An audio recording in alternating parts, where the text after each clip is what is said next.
बचपन से ही हमें सिखाया जाता है कि हम अपने माँ बाप से संस्कार लें, हमारे संस्कार हमें अपने बड़े बुजुर्ग देंगे।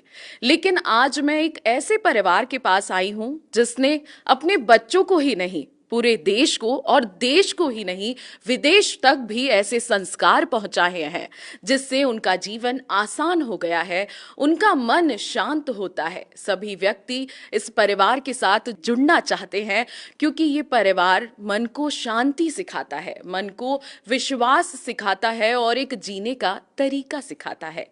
आज मैं हूं गायत्री परिवार के डॉक्टर चिन्मय पंड्या जी के साथ। चिन्मय जी, आपका बहुत बहुत स्वागत है। बहुत धन्यवाद सुप्रिया जी। आज मेरी वाणी लड़खड़ाए तो आप मुझे माफ करिएगा, क्योंकि मैंने बचपन से, जब से मैं बड़ी हुई, मैंने गायत्री परिवार के मंत्रों को सुना और शिक्षा ली। कई बुक्स थी जो मैंने पढ़ी और आज आप मेरे सामने हैं। सबसे पहले मैं यही पूछना चाहूंगी आपसे कि गायत्री परिवार की ऐसी क्या शक्ति है जो सभी इनसे जुड़े रहते हैं? गायत्री परिवार की सबसे बड़ी शक्ति तो इसका परिवार होना है। संगठनों को खड़ा करना तो आसान है, परिवार को खड़ा करना मुश्किल है। ऐसे लोगों का, ऐसे व्यक्तित्वों का अभाव नहीं जो समाज को अपने जीवन से शिक्षा देते हों, प्रेरणा देते हों। पर एक तो पूज्य गुरुदेव का, वंदनीय माता जी का जीवन ऐसा रहा जैसे आकाश में कोई दैदीप्यमान नक्षत्र होता है, भगवान सूर्योदय होते हैं। तो उनके उदय होने के साथ जो सूर्योदय का प्रकाश है पूरे क्षितिज पर छा जाता है, लोगों को उनके जीवन की प्रेरणा देता है। तो आप कल्पना करके देखें कि यदि आप पहली बार यदि उनका नाम सुन रहे हो, जी। तो एक ऐसे व्यक्तित्व जो जीवन के लगभग 40 से 42 वर्ष तक पूरी तरह एकांत में रहे, साधना से युक्त तपोमय जीवन गुरुदेव का रहा, और बाकी के 38 वर्षों में गुरुदेव ने 3,400 से ज़्यादा पुस्तकें लिखी। जी। डिजिटाइज करी गई तो 3,397 डिजिटाइज हो पाई। यदि आप एक लाइन में गुरुदेव के साहित्य को लगाएं तो 800 फीट के करीब का स्पेस गुरुदेव का साहित्य जो उनके द्वारा लिखा गया है वो ले लेगा। तो चिंतन, विचार, दर्शन, साहित्य की दृष्टि से शिखर पर जिनका व्यक्तित्व रहा, और उसके साथ जो खूबसूरती रही वो ये रही कि उनने एक पिता की तरह से, माता की तरह से हर उस व्यक्ति को जो उनसे मिला, चाहे वो परिवार का हिस्सा बना या ना बना, प्रेम दिया, आत्मीयता दी, अपनत्व दिया, और उस धुरी पर गायत्री परिवार खड़ा हुआ। जी। उसका जो सबसे मजबूत धागा है वो प्रेम का धागा है। व्यक्ति छोटा हो, बड़ा हो, सब आपसे जुड़ता है, बुजुर्ग हो, बच्चा हो, सब आपसे जुड़ता है। ऐसी क्या गायत्री परिवार की शक्ति है? क्योंकि हर व्यक्ति का है ये। जी। गुरुदेव ने जब गायत्री परिवार को बनाया तो बनाने के साथ ही 3 सिद्धांतों को दिया। नर और नारी एक समान, जी। कि इसमें जो मूल भाव है वो यही कि इसमें किसी तरह का कोई डिस्क्रिमिनेशन नहीं, भेदभाव नहीं। नर और नारी एक समान, जाति वंश सब एक समान, मानव मात्र एक समान।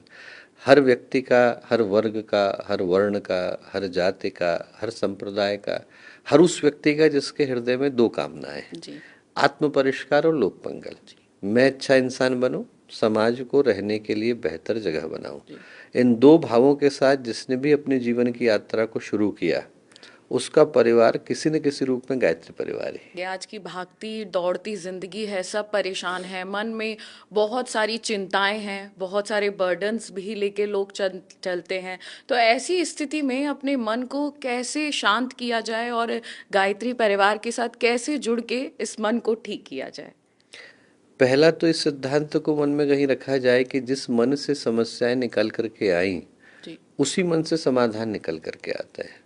2 अलग अलग मन नहीं है। ऐसे सोचें कि हम लोग संसार के अंदर प्रवेश करने के लिए उद्यत हुए, और जिस दरवाजे से अंदर घुस करके आए उसके बाद हम बाकी के सारे दरवाजों को खटखटाते हैं सिवाय उसके जहाँ से हम लोग अंदर आए। तो जो मन बंधने का कारण है वही मन मुक्ति का भी कारण है। जी। पर व्यक्ति क्या करता है कि मन से लड़कर या मन को एक तरफ रखकर अपने जीवन की शांति को पाना चाहता है। जी। जबकि जीवन की शांति मन के संतुलन में, मन के नियंत्रण में और मन के नियमन में है। नियमन का अर्थ है कि उसको ऐसी जगह पर नियोजित करना कि हमें हमारे कर्म के ऊपर संतोष हो। जरा सोच करके देखिए, व्यक्ति के मन में असंतोष है क्यों, अशांति है क्यों, उसके मन में दुख है क्यों, कष्ट है क्यों?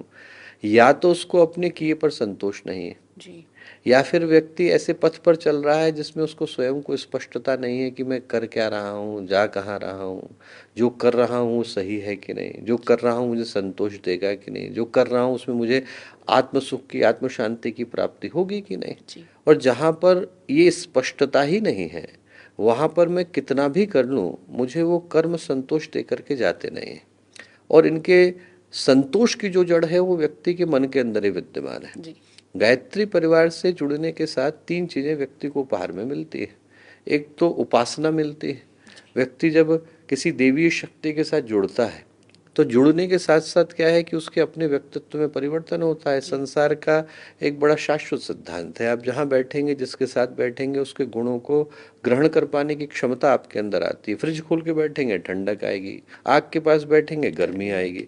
उपासना का अर्थ ही यही है कि आप ईश्वरीय चेतना के समीप बैठे और उसके सामीप्य को अनुभव करें, उन गुणों को धारण करें। जी तो जैसे ही आपके अंदर उन गुणों को धारण करने की क्षमता विकसित हुई, मन सधता है। जी तो उपासना के साथ साधना मिलती है, जी साधना के साथ आराधना मिलती है। आराधना का अर्थ है कि कण कण के अंदर जो भगवान विद्यमान है, जो हर अंश के अंदर है, हर प्राणी के अंदर है, हर व्यक्ति के अंदर है, उसी को देख करके उसकी सेवा का भाव करना।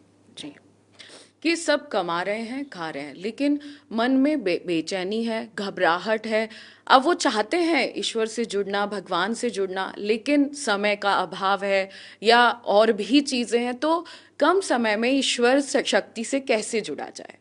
सबसे पहले जिस कदम को बढ़ाने की आवश्यकता है वो ये है कि हमें हमारे जीवन के मूल्य का बोध विकसित हो सके। व्यक्ति मनुष्य के जीवन की यात्रा पर आया और दो ही दृष्टि से इसका मूल्यांकन कर सकता है। एक दृष्टि तो यह है कि हम ये सोचें कि धर्म पर, कर्म पर, आस्था पर, विश्वास पर, अध्यात्म पर हमारा भरोसा है। और उस दृष्टि से देखें तो हमारे शास्त्र क्या कहते हैं, लाखों योनियां हैं, 84 लाख योनियों में भटकने के बाद बड़े भाग मनुष्य तन पावा, सुर दुर्लभ सदग्रंथ ही गावा, ऐसा तुलसीदास जी ने लिखा है कि बड़े भाग्य से जीवात्मा को मनुष्य शरीर धारण करने का सुअवसर मिलता है। देवताओं के लिए दुर्लभ है, ऐसा इस मनुष्य जीवन के लिए कहा गया। तो यदि आस्था की दृष्टि से देखें तो इस स्थान तक पहुंचने की यात्रा, आज जिस शरीर को मैंने धारण किया, वो न जाने कितने जन्मों की कष्ट कठिनाई से गुजरने के बाद है। मक्खी, मच्छर, गधा, घोड़ा, व्यक्ति न जाने क्या क्या बना, बनने के बाद मनुष्य बना। और यदि ये दृष्टि ना हो, विज्ञान की दृष्टि हो, तो भी एक रात की यात्रा नहीं है। 4.6 बिलियन ईयर्स का इवोल्यूशन साइंटिफिक जर्नीज कहती है। तो आप पहले यूनिसेलुलर थे, then you became multicellular, then you became a fish, then you became an amphibian, then you became a reptile, then you became primate, then you became an ape. और वो ape एक दिन खड़ा हो गया, उसमें cognitive evolution आया, emotive evolution आया, उसके अंदर इंटेलेक्चुअल इवोल्यूशन आया। तो जिस स्थान पर मैं, आप, खरबों अन्य प्राणी आकर के उपस्थित हुए, वो यात्रा एक दिन की यात्रा का परिणाम नहीं है।